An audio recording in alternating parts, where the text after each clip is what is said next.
O ano em que iniciamos essa história é 2019. Nesse ano, um homem que não precisamos revelar o nome entrou em uma cabine e observou com ansiedade uma série de alavancas com números aleatórios gravados e pensou se não era o momento do teste. Ele estava diante de sua máquina secreta e se perguntava em pensamento o quanto de audácia é necessário para dar sentido à sua vida, ou qualquer outra vida. Não havia garantias de que ele não acabaria em um lugar inóspito ou em uma situação impossível de lidar, mas muitos gostariam de estar em seu lugar. Certamente, quem já não sonhou em presenciar algo tão fantástico como uma época em que os livros apenas nos contam por aproximação. Grandes feitos, mitos, nossas origens, construções misteriosas, as guerras, a violência. Ao longo da história, o ser humano sempre se mostrou pouco receptível ao desconhecido, ponderou.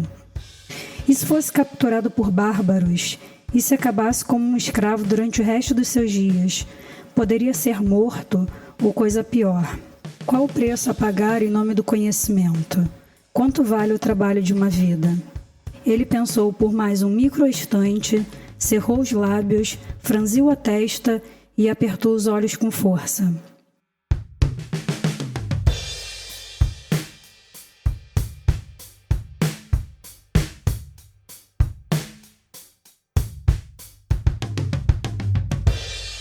Em um passado bastante remoto, um homem está cercado de um grupo de pessoas. Há aqueles com vestes suntuosas e outros que usam trapos. Mulheres logo atrás, homens à frente. Esse homem, ao lado de uma criança, tem um olhar fixo em outra pessoa, outro homem. Por um momento de desvio, ele deixa escapar alguma consternação que não parece se inscrever nessa afronta. Longos minutos se passam e ele já está só. Seu filho foi entregue às autoridades responsáveis por cumprir a justiça. O grupo que assiste a cena, para não dizer uma multidão, aplaude, grita ferozmente, se regozija e chora com paixão. É um misto de todos os sentimentos humanos. A lei, talhada em uma pedra escura, é clara. Todos devem segui-la e não importam os sentimentos. Esse é um grande reino. Ele se expandiu, anexou territórios, prevaleceu sobre as cidades inimigas e cresceu exponencialmente. Com ele, um conjunto de centenas de leis formalizadas no princípio da pena de talião também se tornou cada vez mais aplicado. Era a concepção dos deuses, e quanto mais estes se tornavam conhecidos com a expansão do reino, mais suas leis eram seguidas. Elas se fizeram habitar de alguma forma no interior de cada homem que foi alcançado por essa jornada de conquistas. Após a entrega da criança, há um gradual afastamento da multidão e o centro da cidade fica esvaziado. Não há mais criança, não há mais grupo. Há apenas dois homens que firmemente continuam a se encarar. E um personagem misterioso que observa escondido tudo ao longe.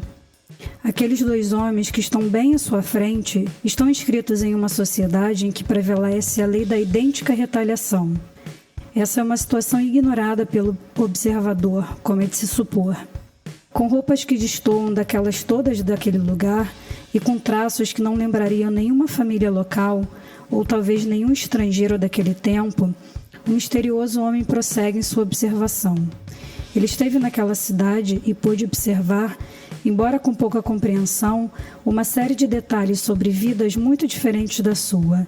Pelos 2 dias que lá estava, sobreviveu graças a uma habilidade de se esconder que jamais imaginou possuir.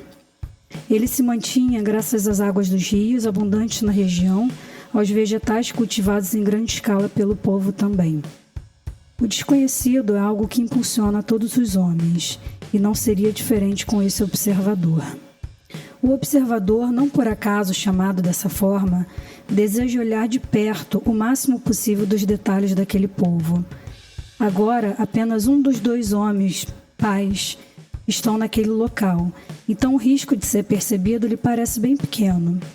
Ao pensar que esta é uma chance única, ele se aproxima.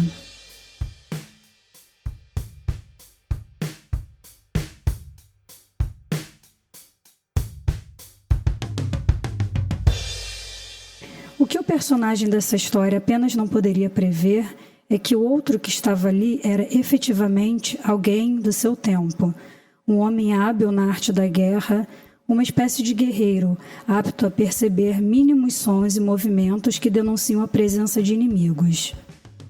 Depois de grande espanto de ambos, da impossível comunicação para aqueles que vivem em tempos, regiões e universos tão distintos, aquele homem que havia perdido o filho percebe o desespero crescendo no outro.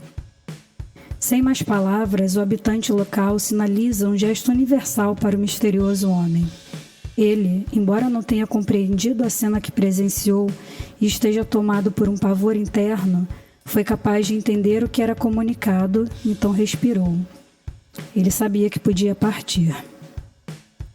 Talvez haja sentimentos inerentes a todos os humanos, e vez ou outra eles surgem conforme a oportunidade e o contexto.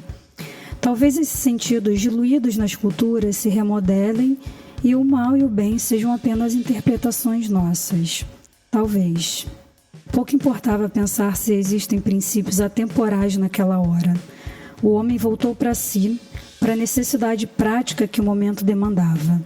Então, depois de algum descanso e um longo dia, esse homem encontra sua máquina. De forma ansiosa, ele reconhece o botão que vai conduzi-lo para um único ano programado de forma comprovada.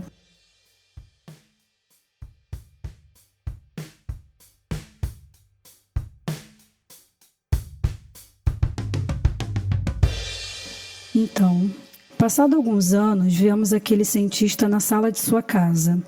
Ele olha para seu filho e se perde nos pensamentos ao lembrar de sua viagem. A família está reunida e eles ainda são capazes de sustentar aquela intimidade de dividir um cômodo em atividades diversas. O menino, que sempre esperou pela volta do pai, cresceu e agora lê seu novo livro. Assim ele começa. Os deuses Anu, Enlil e Marduk observam o homem justo, e este foi escolhido para representá-los na terra. Sua missão era prevalecer a justiça no mundo e impedir que os mais fracos fossem oprimidos. Então, no ano de 1728 a.C.,